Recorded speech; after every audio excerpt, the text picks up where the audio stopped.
Do we have a topic of discussion? I don't even think there's no other news out there besides Cat Williams at this moment.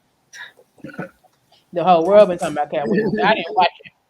We did it on Monday on my other podcast. I said communion. It ain't a podcast, radio show, nothing that ain't talking about it. It's a big comedy issue, so of course we had to have it on the comedy podcast. I'm saying it's been non-comedic podcast that I'm talking about it. I know. I'm saying, of course, we had to have it. But did you watch it, Janessa? Watch what? A Cat Williams interview.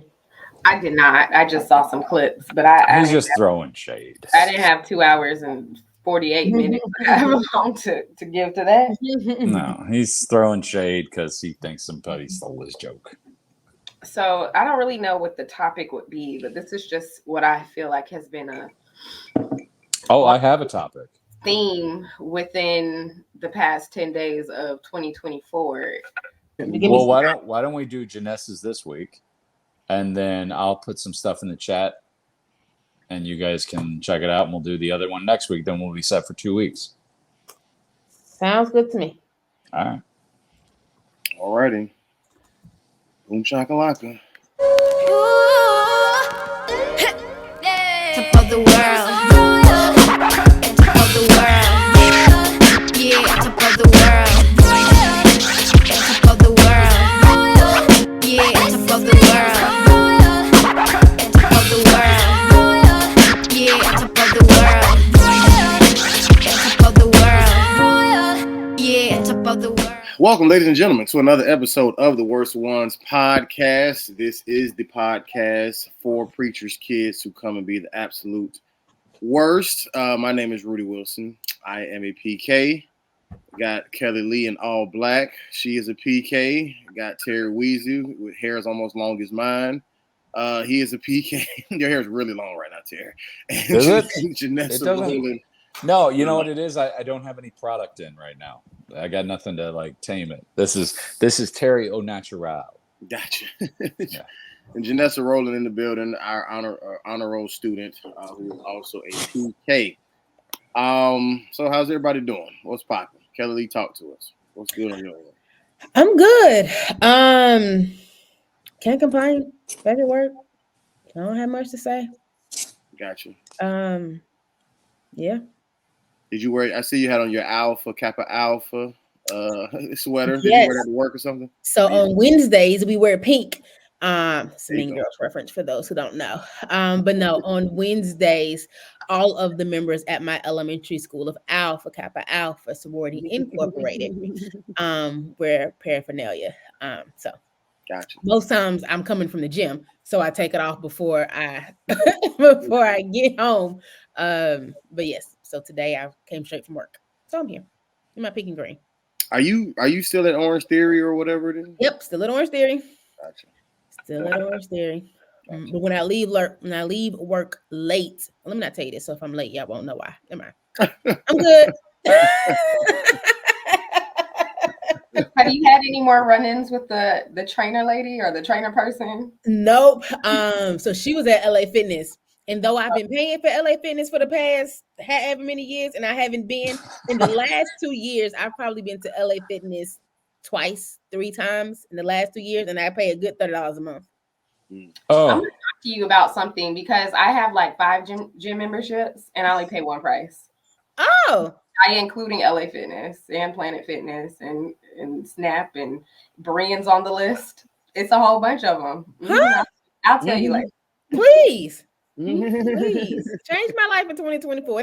That's all. I'm just trying to do a little better in 2024. We want more in 2024. I'm just trying not to be where I was last month, December 2024. So yeah, but why LA Fitness when I go to LA Fitness for Zumba, and I'm just saying, like Planet Fitness is so much cheaper. because I like classes. I go to LA Fitness for my classes. I have a Planet Fitness black card. I have, like I said, I have like 5 memberships, and I only pay $28 a month. Please tell me. The only thing bad about Planet Fitness is that it's so hard to cancel. When you're ready to be done, they make it so difficult to cancel it. I had to lie to their face to get them to cancel it because I said I'm moving, and they go, well, we got locations everywhere, all over the country. You don't have to stop just for this. And I said, well, I'm moving internationally, and they go, well, we have a couple of international. I said, I'm moving to Germany, and they go, okay, well, and then they cancel it. But it was such a pain to get it Why would they because. do all that? Well, they want that $20 a month or 18 or whatever they're charging now. It was 10. That must have been that. It might be 10 location. now, but when I was doing it, it was like $18.99 a month. If you wanted to, because I had like the one where you could go to any of them, Black Card. like like any location, and you could use like the tanning beds. Because I was like, I know I'm Irish and I know I can't tan, but maybe if I do it long enough, maybe no, it's just a lot of sunburns. Doesn't work. Yeah, I can't. It must just be that location because people come in to cancel where I work all the time and they don't get no pushback. It's just you want to cancel, gotcha. Click. All right, you're done. Dude, it was such a hassle. I had to go down, like they wouldn't do it over the phone, and I had to go down there twice to get it done, and then I had to give them a bunch of excuses because they kept trying to reel me in for more and more.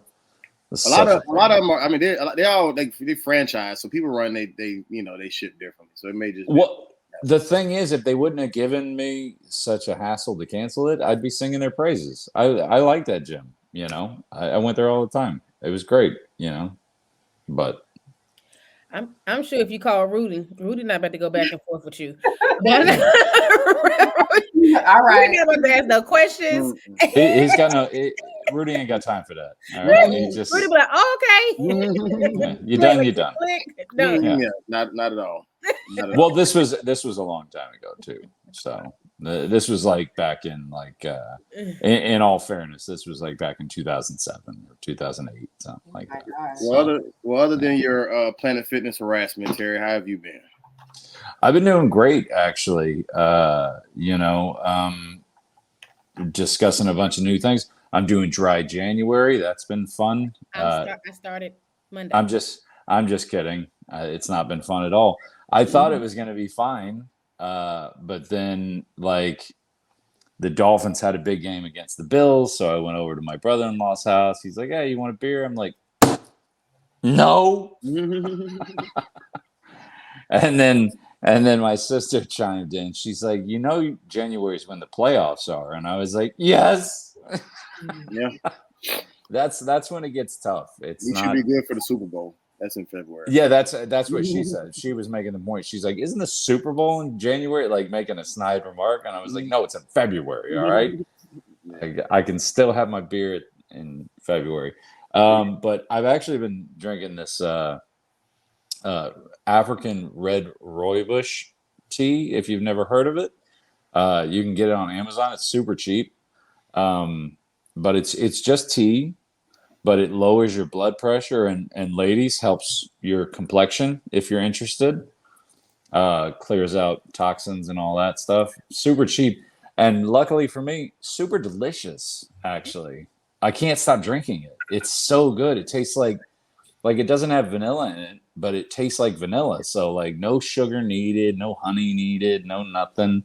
Because you drink green tea, you got to put some honey or some sugar or something like that in it. But no, man, this red rooibos tea is, and I clocked it because I used to be an EMT, so I have a blood pressure cuff, and I said, well, let's see if it actually helps. I'm down 10 points in 2 weeks, just by drinking this tea. It's bananas, and I'm a smoker, so my blood pressure should be way up, but nope. And then on top of that, I've been talking to my father, the Reverend, about doing a new book. I want to do a book based on him and his biography. He's been dealing with his Parkinson's disease diagnosis. So I wanted to do a book called Praying Through Shaking Hands, like how to keep your faith when, because here's a guy who's been living for God, living for not just the community, but the global community, through his missionary work and his nonprofit organization and all this.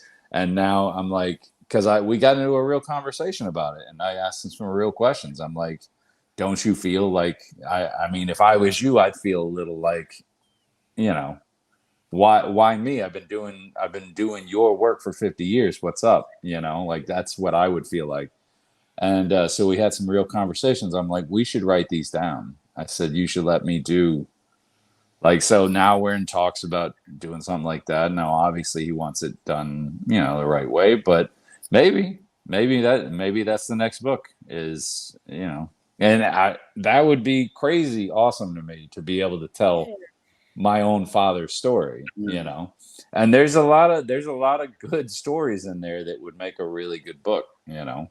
Not just the good stuff either. I've talked about the bad stuff on here. I've talked about the good stuff on here, you know. But that's I personally think for like a 200-page biography, I think it would be a really thrilling read. So I would read so a lot of stuff going on. So we'll see where it goes. Well, I hope you write the book, Terry. My grandfather actually has Parkinson's right now. So. Oh, we'll see. Now we're in the same thing.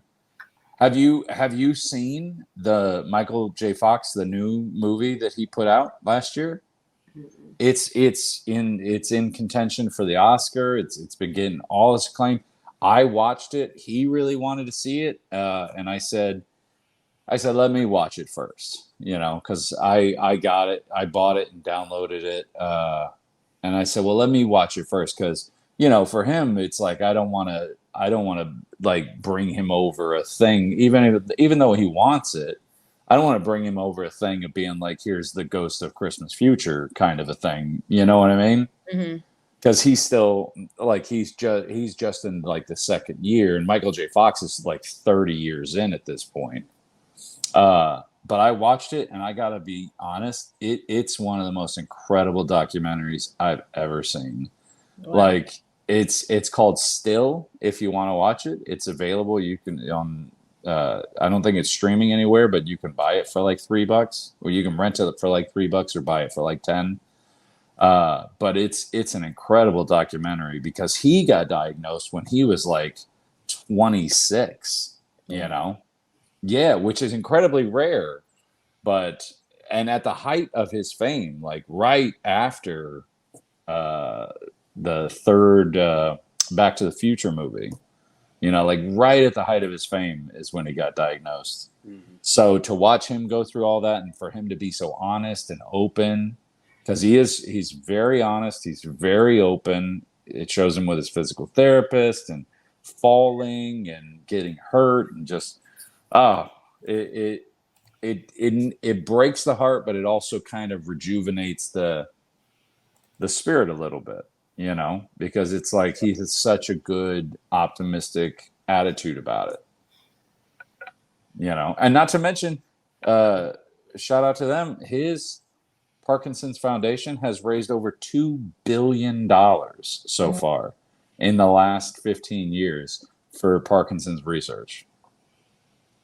Gotcha. So can't knock him on that. Yeah, $2 billion. That's a lot. I have to check it out. You definitely should. It's called Still. I will. Now, my grandfather is quite up there. He's like 91, but you know, I'll still check it out. And if it's something I think he would like, I'll recommend it to him too. Yeah, I like I said, I was nervous about it because I knew the subject matter, and I was like, I don't want him to, you know, despair, you know, because Michael J. Fox's tics are very, very pronounced and very obvious. So I didn't want him to watch it and freak out, but he did, and he's like, no. He's like, I really enjoyed it, you know, and so I'm glad he did. I'm glad he took an interest in it. And Gotcha. Okay. Yeah. So, like I said, a lot of stuff going on the last last couple of weeks. Well, Jay Rihanna, how have you been? I'm stressed, tired, overwhelmed. Typically the norm. 2024, hit the ground running for work. Start planning my I'm scatterbrained because I literally stopped working and came on here. So working on my energy justice project that I'm doing actually at my church for the seniors ministry. So I'll be discussing. I think I'm going to call it "Power to the People: Navigating Georgia's Energy Policies for an Equitable Future." So It's a good name. that Power to the power people. to the people. Yeah, no, that's a good name. It's a good name. Try to be catchy.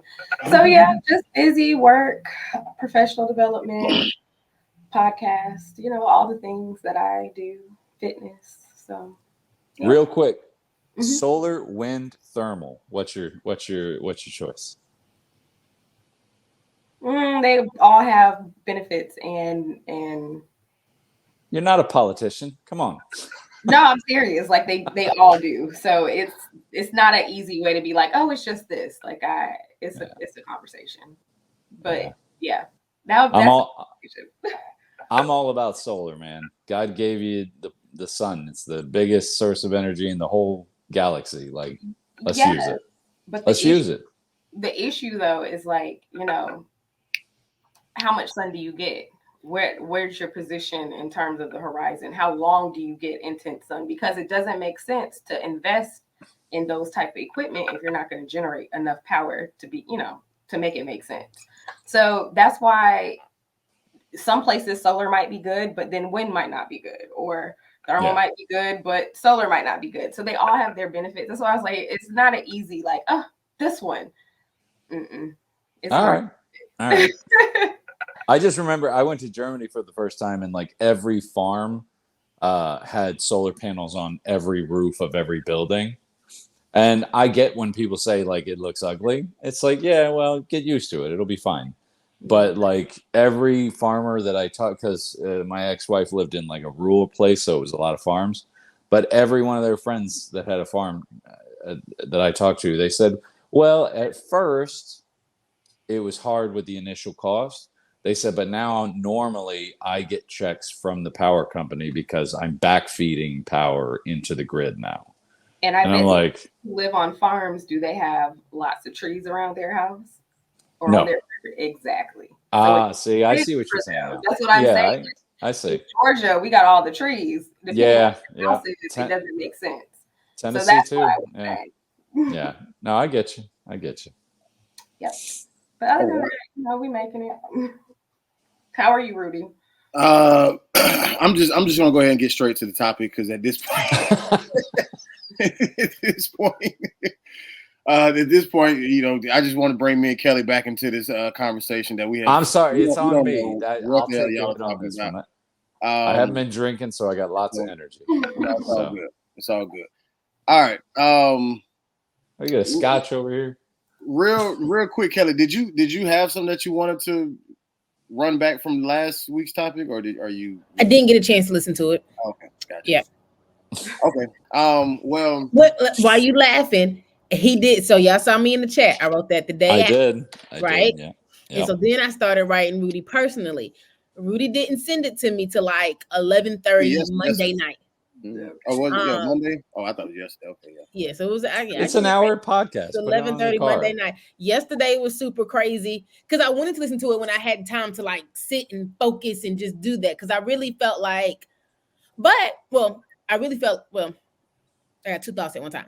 I really felt like I was all over the place, and so I couldn't even remember everything that they said. I was moving around and in the car, and my daddy was calling, and it was a lot, and it was a really good topic. But then, strangely enough, one of our old guests, Mr. Darius Westmoreland, messaged me and said that he listened to it and he thought it was very good. And I'm like, well, good. That makes me feel better. I said, because I really don't remember it, but I will go back and listen to it. But I really just don't remember it at all. You only missed like 15 minutes. You got 15 minutes. But I can't even, like I said, even me at the time, I was all over the place. My dad was calling and texting and trying to figure something out and do this. And I was coming in at random and it was just, yeah. So I just wanted to run it back. So I will. So, but not today. Gotcha. No pressure. Okay.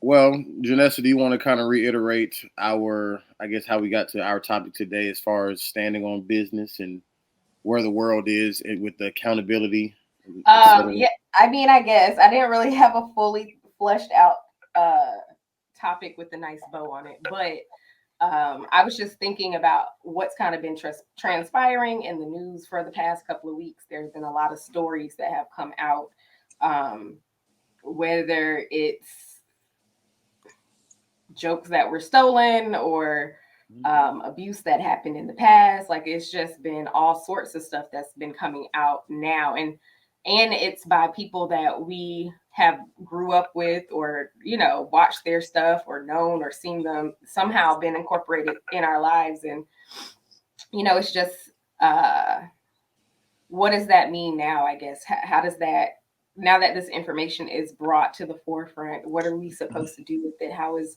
this going to shape our future? Does this change the way we think about people? Should we even have an opinion about it? Like, is it really any of our business? Just what are we supposed to do with all this new information that seems to be coming out every other day, literally? So. Yeah, I mean, honestly, it seemed like it started with, even though it may have been just say perceived old news, but it seemed like it started with just say the Michael Jackson, R. Kelly's, then even the Bill Cosby's. Like, once they start, kind of doing those type of people and making documentaries of surviving this person. And then there's some white gentlemen as well, but I don't be knowing really who they are as far as. So I don't know. I know there's an Epstein name or something. There's a Weinstein or somebody, or somebody.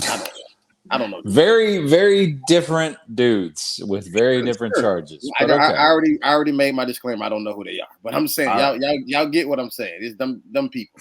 So it already kind of started there, and then I think even with just say like the Me Too movement that came out back in maybe that was 2016 or something like that, 15. So I think the ball kind of got rolling then, and now I think people are just getting more and more bold. I know even if y'all know who Christian Keys is, I know he, even recently kind of alluded to somebody who they're trying to pin it on Tyler Perry. But the main reason why I don't think it's Tyler Perry, because at the time that it happened, he's saying that the guy, was a billionaire and Tyler Perry wasn't a billionaire at the time. Maybe, he kind of just say mix up the facts, or maybe I misheard or whatever the case may be. But once again, I don't know. I don't know what these people got going on, honestly. And but it seems like there was a gradual build up to where we're at now, is what I'm getting at. And then now people are just bolder than ever to go ahead and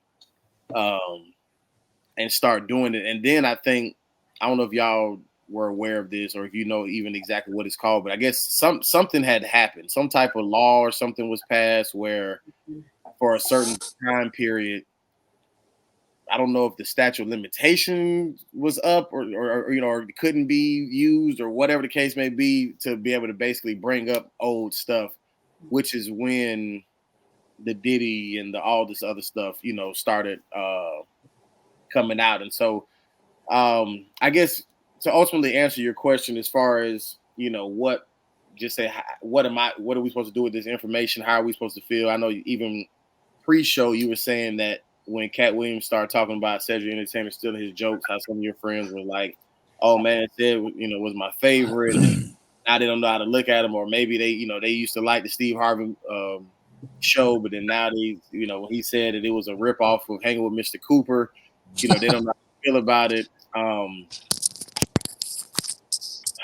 I to me, even just say with the Cat Williams interview alone, like there were like Cat Williams is a very intelligent man, and he definitely knows how to mix the truth with the lie, and you not even realize what's the difference. You know what I'm saying? I mean, because there's. I'm sorry, Rudy. When you said that Cat Williams was a very intelligent man, Terry made this face that our listeners would well, I see. mean, Hold on, let look. me say this first. I didn't watch it, but I understand that Cat Williams read 3,000 books a year between the ages 8 to 12. Non-fiction books, right? Non-fiction books Right, between right. the 8 and 12. That sounds like a very intelligent man to me. Now, that also may lend itself to the next statement that you made, Rudy, that he's able to mix truth and untruth in there together. Yeah. But that's what I heard. Okay, I just want to say that. I heard that 3,000 books claim, and that's what kind of turned me. That's 3 books a day. But I also heard that it was like accepted into college, like at a very young age, maybe 13 or something like that. So I don't know. I mean, this is what I'm getting at. I'm sorry. When I get a chance to defend my face? When I say you're a very intelligent man, meaning that you know how to use words and put them together, where people don't know the difference. So now there's way more people who watch that interview who think that everything that he said out of his mouth was the truth. And then there's some people who will then dissect and say, well, this obviously ain't true. Because I mean, there also was a story about him, leaving Ohio at the age of 13 and just hopping in a 18-wheeler with some guy who was headed to Florida, and he rode all the way down to Miami with him with just his dog and his little bag or whatever, and he lived in Miami from the age of 13 to whatever and was homeless. Listen, but the thing about it is when he's telling the truth about something, he's telling a lie about something, he's keeping the same energy. You feel what I'm saying? So they both sound the same. It's not like when he's lying, his action, his demeanor is one way and then the truth is demeanor one way. You just have to really listen and just be like, okay, Cat, like that's just a little, far-fetched. But once again, more people are going to believe him because, for one, people already feel a certain way about the industry. They already feel a certain way about the Kevin Harts and the whoever, whatever. So when you start dogging all these people out and you're already a Cat Williams fan, you're going to kind of be like, yeah, that sounds true. But it's going to be way less people. And then more people just are into just the drama in general. Just like even with the claims about, TD Jakes and him being at Diddy parties and all this other type of stuff. Like, people who rock with TD Jakes are going to be like, come on, man, that's probably not true. People who already feel a certain way about pastors and, especially mega pastors, stuff like that, they're going to be like, oh, man, I know. You know what I'm saying? Like, I knew it. You feel what I'm saying? So, what I'm getting at is, going back to your question, Janessa, as far as what do we do with this information, I don't know if there's anything we can really do with it without it being just say some type of like hardcore like facts. Like, I think it's just left up to your imagination because depending on how you feel about that person that the information came out about is depending on whether you're going to actually choose to believe it or not. You know what I'm saying? And for somebody like, just say a spiritual leader like TD Jakes, if that's somebody who you listen to all the time, or he's pastor or something like that, maybe you have more of a judgment call to try to make to see whether I'm going to continue to follow this person, whatever like that. A person who's a comedian, I mean, ultimately we telling jokes. So whether they was your original joke or stolen, I don't think that's going to dictate your life, you know what I'm saying, one way or the other. So you can just either choose to continue to laugh at their jokes or not. But it's tough though. It's tough because with us just being the viewer, we don't really know what is true or not. We don't know. We weren't there. You know what I'm saying? We can. It's just really just left to our imagination. So I think you have to just choose to think for yourself and not allow the internet or anybody else to determine how you're going to feel about somebody based off of whether it be allegations or whatever it may be. Okay. Wow. Like, yes, you can. Like, we all have common sense. You don't have to be a genius to figure anything out. I've also noticed that a lot of people who call themselves geniuses, you're making up for, like, it's pretty obvious you're making up for an insecurity. You know what I mean? That happens all the time. Do I believe that Cat Williams is an intelligent man? Yes, I do. But con men are very intelligent as well. Like, you have to be very intelligent to be a con man. Like, and just like Cat Williams, you have to be very intelligent to be a successful comedian. Rudy's a comedian. I'm a comedian. We both walked that line. I don't know how long you've been doing it, Rudy, but I did it for 11 years. Like, you've got to be quick, and you got to be coming up with stuff when you get challenged on stage, or when you get, especially Rudy, because Rudy does more interactive, like crowd work style, bouncing back and forth. So yeah, I totally believe that. But like, I was in Mensa years ago, right? Well, like, when I was in Memphis and I had my restaurant, like, that's what I was a part of Mensa for a very brief time, but like, they test you to get you in and all that.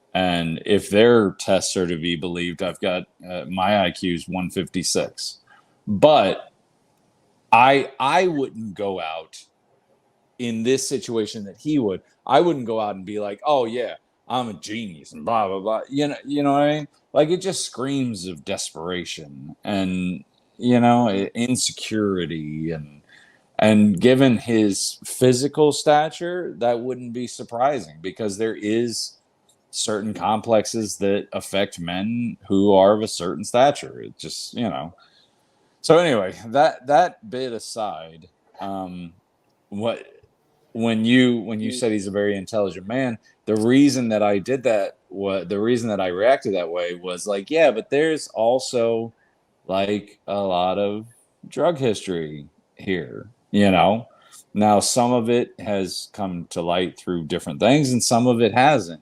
But like, just being a person who never really got into hardcore drugs, but was around it all the time. Because Rudy, I think you can attest to this. You've been in the comedy world for some time. Like, cocaine and meth and all these things, like and heroin, they float around the comedy world pretty commonly. I mean, am I wrong, Rudy? Is this just my experience? No, exactly. Like, weed is the starter kit. Like, everybody smokes weed, but it usually, and unfortunately in some cases, leads to, I've known a couple friends of mine who've gotten really into cocaine, like really into cocaine. And then when you can't afford cocaine, you naturally fall back to crack and this and that. So, like, a lot of the mannerisms and a lot of the way he was talking, and, you kind of erratic behaviors and stuff, like, it's very, very much reminiscent of what I've seen before. Hey y'all, sorry to interrupt, but we have a few church announcements. Follow us on Instagram at TheWorstOnesPK. New content coming soon. We also have a TikTok at TheWorstOnesPK. No content yet, but continue to check us out. If you want to, when you listen to our podcast, you can find us on YouTube, Apple Podcasts, Spotify, Google Podcasts, wherever you find your podcast. Just make sure you type in The Worst Ones Podcast and you'll find us. And when you get there, make sure you like, you comment, you subscribe, and you share. Thank you to our 500,422 followers. We love you so much. Now, back to the show. So I didn't watch the Cat Williams interview. Don't know much about Cat Williams or comedy or anything. This is perfect. I don't know anything about this, but here I go. but I got some opinions based on Janessa's original question. Just about, I enjoyed hanging with Mr. Cooper. It was a good show. It really was. And I didn't watch it. It was a the good Steve show. Harvey show as much. So I really couldn't even compare those two. But for me, and again, and maybe because I didn't watch it, I was just hearing it secondhand. It didn't change anything for me. Same thing you said about him complaining about Cedric the Entertainer stealing his jokes. And I saw, and again, sometimes I scroll past and like, I'm more of a reader than I am a listener. Like, I'll read what the caption says or whatever, but like listen to it, I'm just not gonna do that.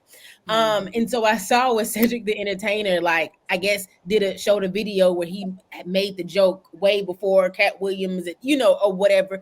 But again, my thought was that you kind of said, Terry, that I'm sure comedians share, steal jokes, make it their own frequently. Because I saw there was one. Who else did I see? I did see where Mark Cooper was like, Steve Harvey stole his joke or something like that. Because then everybody started coming out. Right. About Well, about it's parallel thinking is what it's called. It's parallel thinking. You took 5 comics, put them in a room, all by themselves, give them each a topic. At least 2 of them are going to come back with the same point of view. just because it's parallel thinking. You Right. know, it's like I can watch a comic, and if they're kind of like a hacky niche comic, and they're doing a subject, I could tell you what they're going to do. Watch late night talk shows like Jimmy Kimmel or Jimmy Fallon or Stephen Colbert. If you watch those shows every night when they're talking about stories, a lot of their jokes are all the same. And I can see that. And I don't really watch those Yeah. either. But I guess if it's not No, I'm just saying if you watch them, a lot of their That makes jokes are sense. all the same. Yeah. but that makes sense. But I do think just, you know, even you brought up, and I may shift this a little bit, like the Cassie and Diddy situation.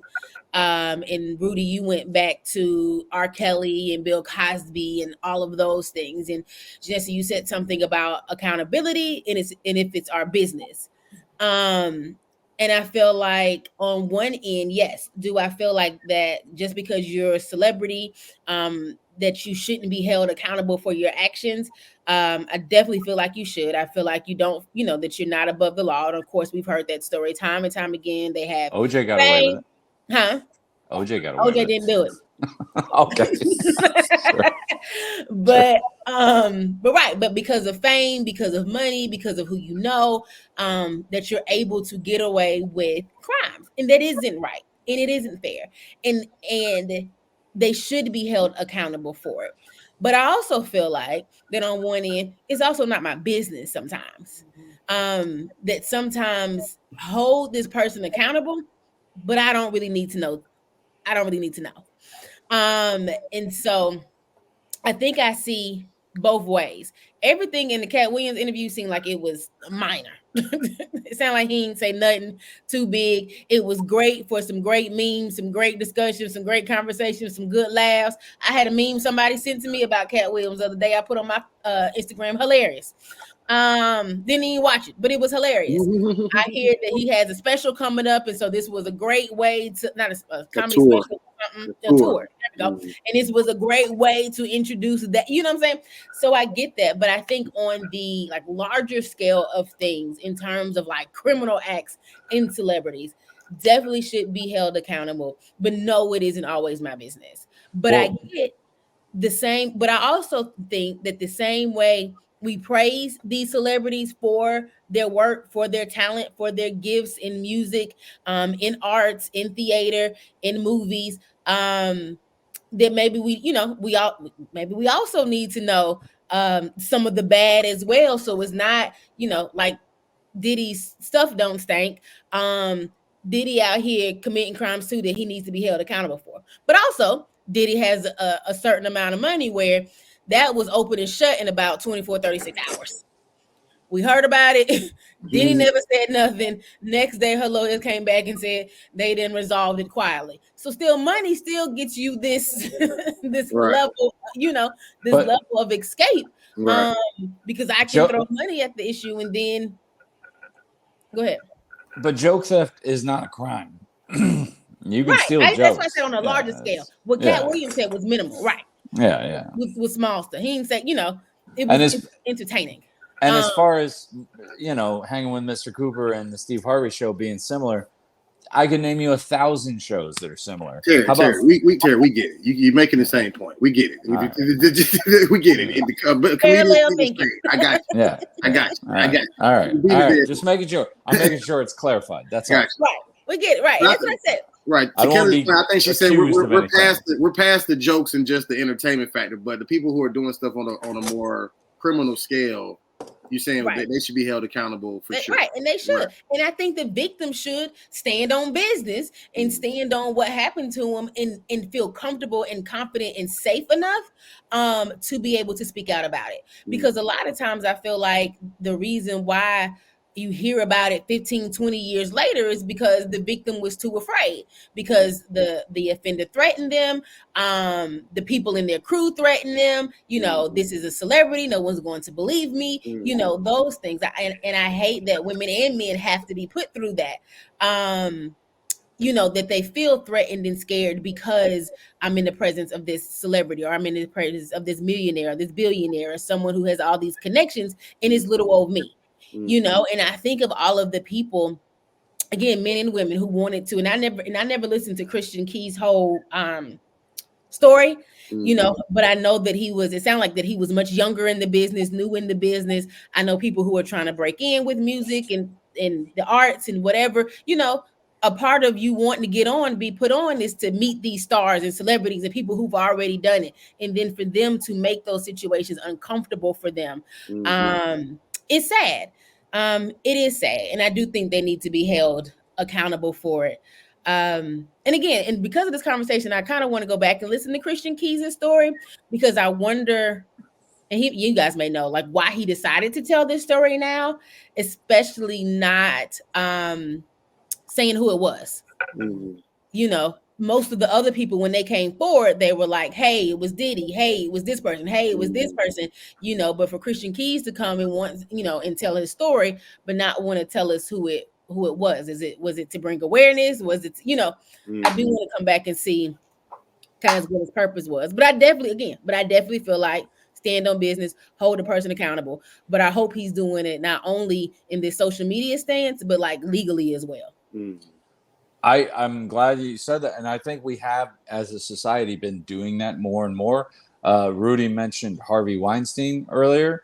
Harvey Weinstein is a perfect example of this. He was not a celebrity. Nobody knew him. He was a producer and owner of a production company with his brother, but he was doing some real nefarious stuff behind the scenes, especially with actresses who wanted to make it. But this is the same guy with the same company that produced like all of Quentin Tarantino's movies and all of Kevin Smith's movies and like Oscar winners and this and that. But yeah, eventually, and not only that, if you go and you watch the movie or the documentary that was made about that situation, you know, he threatened people. He threatened women that choose that were trying to talk. He threatened journalists that were going to write stories about it. So yeah, I mean, I think it's less about fame and notoriety than it is just about money and being able to threaten people with lawsuits and threaten people monetarily. But yeah, I think a lot of that stuff's coming to light, and I think it's great. I think, yeah, you shouldn't be able to hide behind your money just because, you know, you have it. Just say, oh, well, I got all this money, so I'm untouchable. Anyway. Sorry. So I have kind of mixed feelings on all of it, especially after what everybody has said. And when I say mixed feelings, I mean, I agree. Like, if you've done something wrong, like, you don't get to just get off the hook because you're a celebrity or you have money. That's not how things should work. I say I have mixed feelings more about just this whole information age that we are in.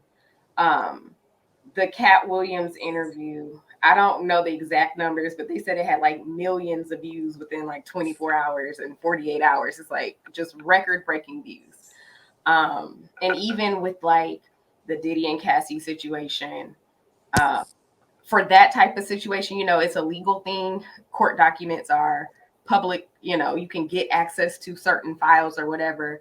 But then you have like bloggers doing whole, you know, vlogs on breaking it down and going into details. And you have people in the comments of said posts, like, unfortunately, making really negative comments, kind of what Kellie was saying. Why did you wait so long? Oh, they only doing it for money. Oh, they doing this, that, and the other. It's fake news. And it just, I think sometimes in today's world, unfortunately, like, the truth and the lies just sometimes get lost in translation. They get lost in the mix. I sometimes get worried that real stories might get dismissed or looked over just because of the culture we're in, or, you know, just be grouped as, oh, this person's looking for clout. Oh, this person's looking for a paycheck or whatever. And then I think we also kind of do live, unfortunately, in a society today where people don't think things through. It's like you can literally post anything and people will run with it. I was going to ask our Florida guys, even though Terry's no longer in Florida, I saw the clip of, like, I guess some police officers were at this Miami mall and people were saying that there were aliens in Miami.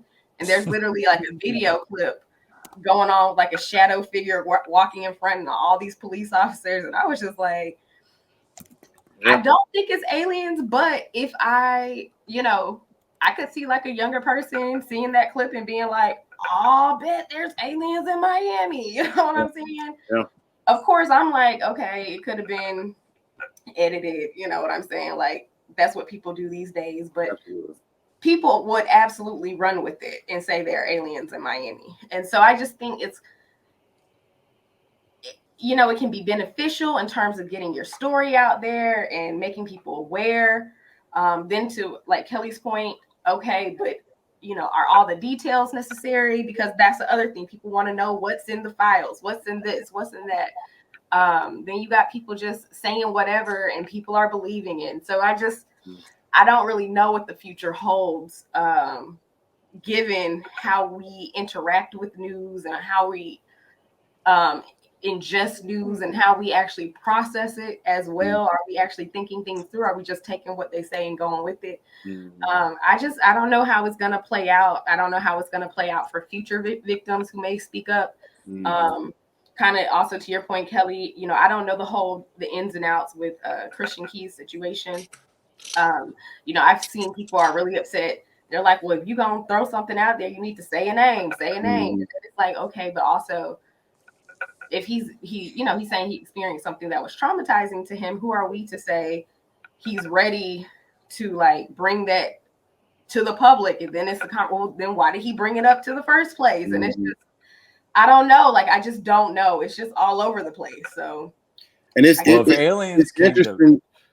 Hold on real quick, Terry. It's interesting. The dynamic that how it has shifted, because you think about it, and this isn't about my statement I'm about to make isn't about police brutality, but just using the what's my man's name? Rodney King. Yeah.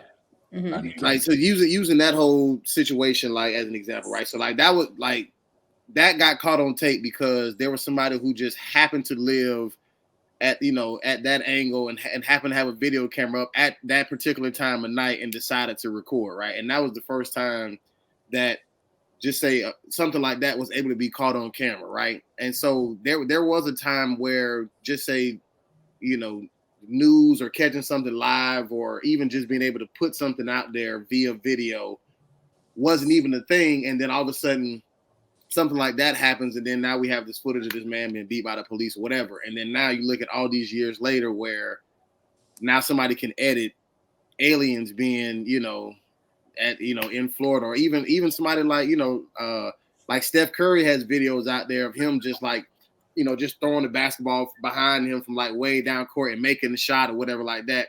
And a lot of people thought it was real because of how well Steph Curry can shoot until he showed that it actually is edited. It's fake. You know what I'm saying? But people just believe it. You know what I'm saying? So it's come from a time where there was no footage to now people can, make anything. And then we've already had a discussion about AI, and even just that whole situation. So like, I don't know exactly how you, I guess, get to this point, but I think the best thing for anybody to do is just do your best to formulate your own thought and to think for yourself, because without you physically being there to see it happen in front of your own two eyes, because even with the Will Smith and Chris Rock whole slap situation, that was this whole situation where even to this day people still not sure if they believe it was fake or real, or was it just a publicity stuff. Like you just don't know, because there is so many things that could be real, could not be real, and then like even going to how you feel about your favorite celebrity. Now, if they did something like stealing a joke, stealing a TV show, okay, that may not be that big of a deal. But if they did molest somebody or, whatever the case may be, was, using their power for sexual acts or whatever like that, now you're conflicted because this may have been somebody who you gave high praise for. And especially just say in our world, in the Christian world, and not you, if it's a public figure who's a preacher or or a spiritual leader or whatever like that, it gets really, really tricky. It gets really tricky because there are people who really have done it. You know what I'm saying? And there are people just may be attacking them for their money and for their whatever. And so you don't know. Ultimately, you don't really know. And I think you definitely have to think for yourself. And if it is just an entertainer, to me, that's light work. Like if I stop listening to somebody tell jokes or stop listening to their music, I don't think that will shape my life one way or another. But if it happens to be a spiritual leader of mine and somebody who I was, taking spiritual advice from, to me, I think that would be more hard to kind of deal with, because now I'm trying to determine, like, use discernment or whatever to see, like, should I continue to follow this person because they may not be authentic, like I thought. And I think to me it gets trickier on that end as opposed to a comedian who is just telling jokes. Like, that's I mean, yeah, but like, I forgot what I was gonna say before, but oh yeah, that's right. If aliens did come to Earth, they would probably end up in Florida first, just because Florida's gonna be Florida. But I mean, from what you're saying, Rudy, like, yeah, some people. Here's the thing: you have to decide whether ending a problem is worth the collateral damage, right? And I've had this conversation with many different people about, say things like the death penalty. Like my father's a big proponent of the death penalty. In his mind, like, if you kill somebody, you're next. Like that's his thing. It's like, if you're found guilty, that's it. And I told him, I said, do you know that 4% of all people that have ever been killed in death penalty cases were innocent? And I said, are you okay with accepting 4% of the people who have been executed being innocent? And he goes, he leans back on the, it's better than it's better of 1,000 men who are innocent be locked up than one guilty man go free, kind of a thing. Like that kind of mentality. And I don't know. I think that's kind of messed up, in my opinion. Like, I'd rather one I'd rather one guilty man go free than 1,000 innocent men be locked up. That's just the way I feel about it. And, I could quote you stats of how many people we have locked up in this country versus every other country in the world. Like, we have more imprisoned people in this country than any other country in the world. And that's not per capita, by the way. That's literally just the number. Like, we have more.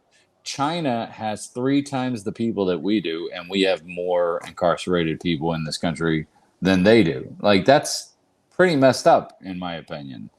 But again, you're entitled to your opinion. You mentioned Rodney King. Rodney King's a perfect example. What happened to him was horrific and tragic, but he is also a horrific and tragic dude. I mean, how his story ends is he got high one night, stumbled into somebody's backyard, and drowned in their pool. Like, that's the end of his story, And the night that he got beat by those cops, he was high and flying down the highway at 90 miles an hour. That's what happened. That's the real story. Does that mean he deserved to get beat by the cops on the side of the road? Absolutely not. And I feel like honestly, if I'm being real, I think the riots were justified. I was alive during that. I remember watching them on TV. Like, I was alive and old enough to be sentient and understand what was going on. And even at that time, I was like, yeah, that kind of seems justified, because they didn't riot after Rodney King got beat. They rioted after Rodney King got beat and then the cops got acquitted. That's when they rioted. And even now, as a 42-year-old man, I can honestly look back and say, yeah, you should riot at that point. At that point, when the injustice is so obvious and so in your face, then you have nothing left but just to take down, that monetary system that's holding up this injustice. The only injustice, in my opinion, about the LA riots in the 90s was that they rioted their own, like, they burned their own communities. Like, take that shit to Beverly Hills, man. Where do you think all this is stemming from? It's not stemming from the store around the corner from you. It's stemming, from the big money down the street. But that's just my opinion. I mean, I like to see justice done. Rudy, you were talking about people just getting caught up in it.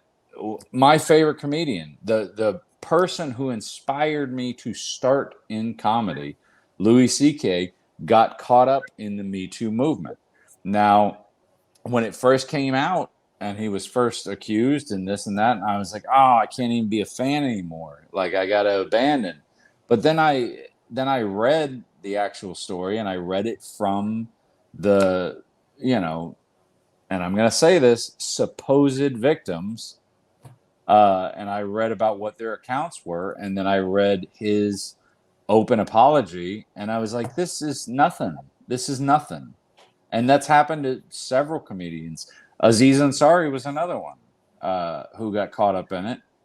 And in my opinion, did nothing wrong. I don't feel like the Louis C.K. thing or the Aziz Ansari thing, I feel like they did nothing wrong. And yet both of them lost millions and millions of dollars. In Louis C.K.'s point, he lost $32 million in 1 year because of that.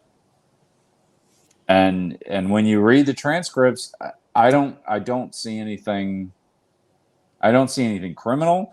I maybe see something immoral, like by Christian standards, immoral, but by secular standards, no, I don't really see it.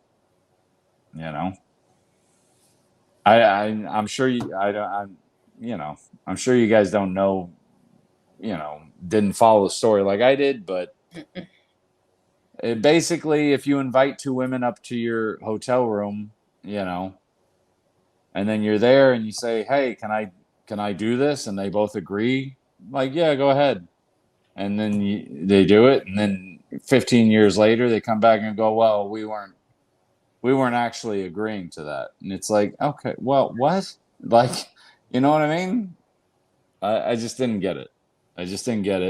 And I don't know. I guess as people, we just have to either accept the fact that there's going to be collateral damage and innocent people are going to get hurt, or we accept the fact that we're not going to let innocent people get hurt, but we might have to let a few jokers free. It really depends on where you stand on it, Gotcha. It's a tricky situation. It really is. There's no right answer. I think it just goes on what you feel and where your soul's at. Janessa, you got Jules? Sure. You gonna end on me on that? That feels like a clip that's gonna get me canceled. Well, you said it. Yep. So this week's Jules, as normal, comes from my life. Life is overwhelming, stressful, a lot going on, and I am actively working. 2024, y'all, I'm taking stuff off my plate and I'm not picking it back up. So, but in the process of lifing, I heard on a podcast, ask a question, what are you doing to support yourself? And it really got me thinking, because I cannot tell you the last time I've really done something for me. It's always doing something for someone else or something that I have to do. But, outside of my obligations and responsibility, when's the last time I've done something for me? And when I could not remember, I mean, as simple as even, and if you guys have listened to the podcast for a while, I used to do Melanated Brews, which was a coffee blog. I used to go to different coffee shops and I really enjoyed it, but I just got so busy I could not maintain it. We miss it.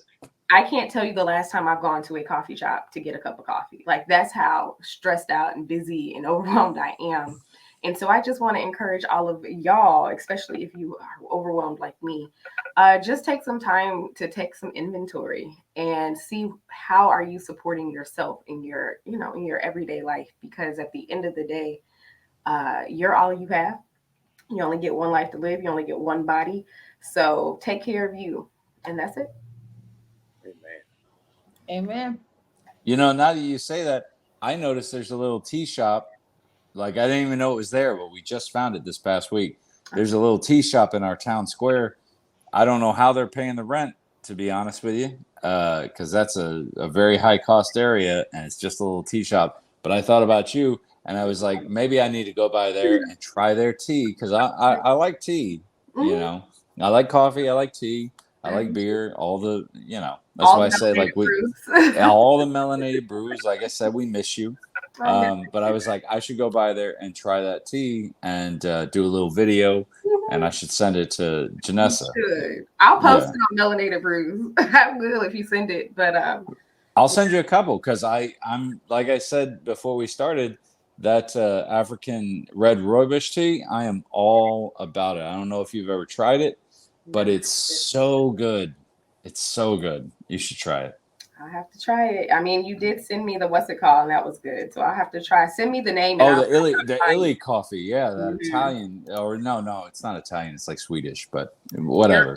European coffee. Yeah, that Illy coffee. Yeah, it's good stuff.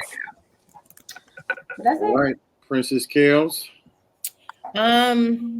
Still private. We'll see what 2024 holds. But we don't know. We don't know what 2024 holds. But as of today, it's private at Princess Kells 51. Kelly, I really think you should get another page that you post things that you're comfortable posting and make that one public. That's what I'm thinking. Yeah.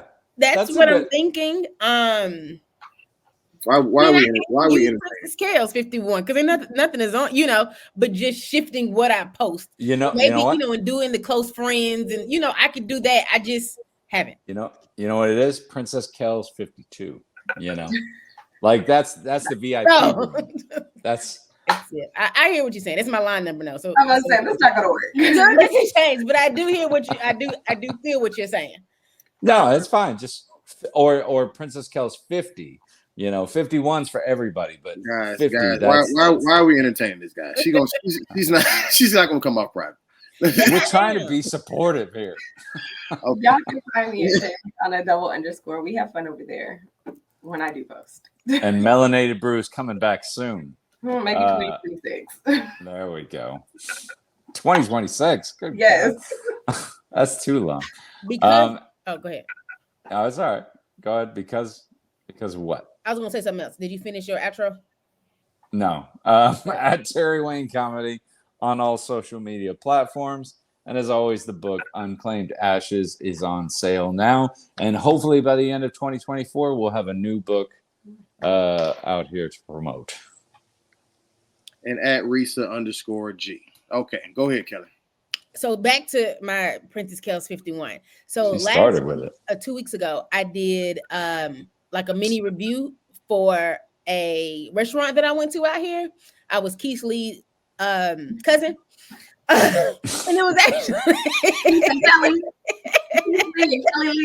Right, it's Keith Lee, cousin Kelly Lee. And tell me why Keith Lee brother named Kevin Lee, and my daddy Kevin Lee has a brother named Keith. Oh wow, so we family. So I was Keith Lee's little cousin the other day, and it was actually pretty cool. And it almost made me want to. Cause I'm like, they can't even see it, and it almost made me want to. It almost made me wish that I was public, so they could actually see it. So I'm like, it doesn't really matter. I'm just, maybe stopping some of my followers from going. But I'm like, nah, y'all need to see this because they treated me unfairly. So I thought about it. So we'll see. Prayerless. Okay. Well, thank y'all for watching. Thank y'all for listening. He's so harsh. He's like, we're at an hour and 11 minutes. We're over time. We appreciate y'all as always. Thank y'all for supporting us. We are the worst ones. We'll see you guys next week. We out. We know you, Terry. Top of the world.